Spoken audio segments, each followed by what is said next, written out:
Transplant normal surgery नहीं कि आज आपने कहा, डॉक्टर साहब ने कहा और कहा कि ठीक है कल आके आप करा लीजिए, ऐसा नहीं होता। कुछ भी कराना है तो दिल्ली में बेहतर होता है और सीएमसी में और बेहतर होता है और साउथ चले जाएंगे तो ज़्यादा अच्छा होता है। उसका रिजल्ट बाहर किसी भी जगह पर, चाहे दिल्ली में हो रहा हो, कलकत्ता में हो रहा हो या साउथ में हो रहा है, हमारे रिजल्ट कंपेरेबल हैं, उसमें कोई 19-20 नहीं है। अब किडनी ट्रांसप्लांट चूँकि 70 के दशकों से या शायद थोड़ा और पहले से हो रहा है, तो अब कॉस्ट में काफ़ी कंटेनमेंट है, कॉस्ट बहुत ज़्यादा नहीं जाती है। लेकिन हम लोग यहाँ पे जब करते हैं तो आई थिंक बिहार में किडनी ट्रांसप्लांट जैसे बीमारी के लिए बहुत बड़ी समस्या है। लोग चूँकि इस बारे में जानते नहीं कि कैसे कराना है, क्या कुछ गाइड करेंगे?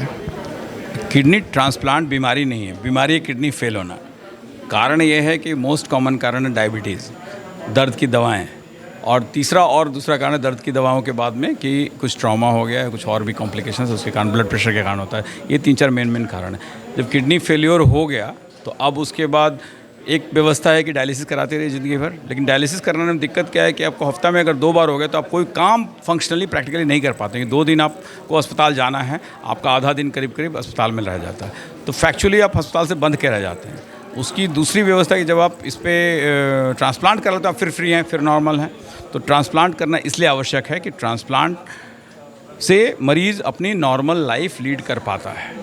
ठीक है, ये अभी बिहार में मतलब सब जगह तो नहीं हो रहा, लेकिन पटना में 4-5 संस्थानों में हो रहा है। उसमें से हमारा भी एक संस्थान एक है जहाँ पे हम लोग काम कर रहे हैं, और हम लोग को साल भर करीब हो गया है ये काम करते हुए। 11 मरीज़ आपके जो दिखाए गए कि 11 हम लोगों ने केसेस किए, 11 केस स्वस्थ हैं, उनको अपना नॉर्मल लाइफ लीड कर रहे हैं। जो पहले कर रहे थे, जो स्टूडेंट था वो पढ़ रहा है, जो काम कर रहा था अपने काम पर वापस जा चुके, अपनी नॉर्मल लाइफ लीड कर रहा है। कौन डोनेट कर सकता है? सबसे बड़ा सवाल यही उठता है कि डोनेट कर कौन सकता है?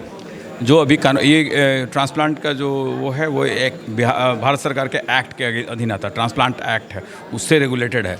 तो इसमें आपके जो नियर एंड डियर हैं, परिजन जो हैं, बेटा बेटी, हस्बैंड वाइफ, माँ बाप, ये इनके बीच में डोनेशन में कोई बाधा नहीं होती।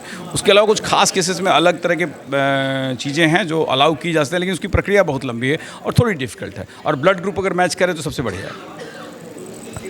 समय कितना लगता है? चूँकि एक टाइम बॉन्ड होता होगा। समय किस चीज़ का? ट्रांसप्लांट का करने के लिए? हाँ, नहीं, पहुंचने के लिए नहीं, तो उसमें करीब अगर एक बार मरीज़ और उनके जो परिजन हैं, एक बार वो अग्री कर जाएं कि उनको डोनेट करना और मरीज़ राज़ी है, क्योंकि डायलिसिस जनरली मरीज़ डायलिसिस तक पहुंच जाता है और डॉक्टर से बात करते हैं, तो उनको रोज़ डॉक्टर से मिलना होता है, तब वो धीरे धीरे उनको समझ में आता है कि इसमें तो लाइफ अटक के रह गई। फिर फैमिली अग्री करती है कि करना है, तो उसके बाद 1-1.5 महीना करीब लगता है, जब विभिन्न प्रकार के जांच होती है और सरकारी अप्रूवल वगैरह चाहिए होता है, तो 1-1.5 महीने का टाइम लगता है अप्रूवल वगैरह कंप्लीट करने में।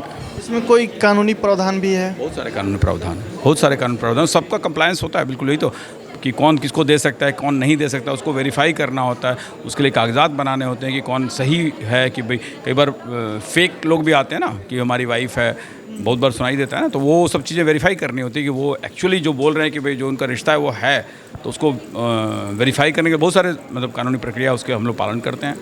एक हॉस्पिटल की authorisation committee, internal authorisation committee उसको वेरीफाई करती है, फिर सरकार में एक कमेटी बनी उसको ऑथराइज करती है। उन सबसे सारे डॉक्यूमेंट्स 2-3-4 लेवल पे वेरीफाई होने के बाद ही ट्रांसप्लांट का डेट मिलता है, उससे पहले कोई ट्रांसप्लांट नहीं करता है। ट्रांसप्लांट नॉर्मल सर्जरी नहीं कि आज आपने कहा, डॉक्टर साहब ने कहा और कहा कि ठीक है कल आके आप करा लीजिए, ऐसा नहीं होता।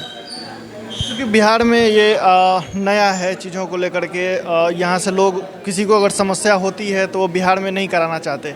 उनका माइंडसेट है कि हम जो हमारा बेहतर इलाज होगा वो दिल्ली में होगा, बेंगलुरु में होगा। ये माइंडसेट तो सब चीज़ों के लिए है। कुछ भी कराना है तो दिल्ली में बेहतर होता है और सीएमसी में और बेहतर होता है और साउथ चले जाएंगे तो ज़्यादा अच्छा होता है। ये तो एक विश्वास वाली बात है। बिहार में चूँकि बहुत समय से बहुत सारा काम नहीं हुआ है अब, लेकिन पिछले 10 सालों में हम जानते हैं कि यहाँ पे मेरे रहते यहाँ पे बिहार में 4-5 इंस्टीट्यूट बने और बहुत अच्छा काम कर रहे हैं। हम ये नहीं करेंगे हम सिर्फ हमारे अस्पताल में, बाकी सारे इंस्टीट्यूट बहुत अच्छा काम करते हैं, बहुत अच्छे रिजल्ट पड़ते हैं। हमारा रिजल्ट कहीं से भी कंपेरेबल है। जो बिहार में ट्रांसप्लांट हो रहा है उसका रिजल्ट बाहर किसी भी जगह पर, चाहे दिल्ली में हो रहा हो, कलकत्ता में हो रहा हो या साउथ में हो रहा है, हमारे रिजल्ट कंपेरेबल हैं, उसमें कोई 19-20 नहीं है। अब अगेन मरीज़ की अपने विश्वास वाली बात है। विश्वास में तो हम लोग ज़्यादा नहीं करते, हम लोग अपनी बात कहते हैं, हम अच्छा करते हैं और दूसरी जगहों पे भी अच्छा होता है। अब दोनों कंपेयर आपने कितने, हमने 11 कि 11 बढ़िया है, तो 100% मेरा रिजल्ट है। सबसे बड़ा समस्या होता है लोगों के बीच की कॉस्ट, जो खर्च आता है वो एक मिडिल फैमिली के लिए सबसे बड़ी मतलब चुनौती है। उसमें क्या कॉस्ट आता है? चूँकि किडनी का जो ट्रांसप्लांट है ना, ये काफ़ी समय से हो रहा है, तो मेडिकल साइंस अब इस बात को समझता है और उसकी कॉस्ट में काफ़ी कंट्रोल आ गया है। जैसे लीवर ट्रांसप्लांट है, उसमें कॉस्ट अभी भी बहुत ज़्यादा है, लेकिन किडनी ट्रांसप्लांट चूँकि 70 के दशकों से या शायद थोड़ा और पहले से हो रहा है, तो अब कॉस्ट में काफ़ी कंटेनमेंट है, कॉस्ट बहुत ज़्यादा नहीं जाती है। लेकिन हम लोग यहाँ पे जब करते हैं तो आई थिंक 6-6.5 लाख के बीच में सारा काम हो जाएगा। ठीक है, दिल्ली में यही अब आप जाइएगा तो करीब 7 से 10 लाख, डिपेंडिंग किस हॉस्पिटल में आप जा रहे हैं, 7 से 10 लाख के बीच में होगा। साउदर्न स्टेट में भी ऑलमोस्ट यही स्थिति है। हम लोग पटना में जब कर रहे हैं तो हम लोग 6-6.5 के बीच में क्लोज कर लेते हैं अपना सारा कुछ। आप अपना नाम बता दीजिए। मेरा नाम डॉक्टर रविशंकर सिंह है, हम मेडिकल डायरेक्टर हैं जयप्रभा मेदांता हॉस्पिटल के।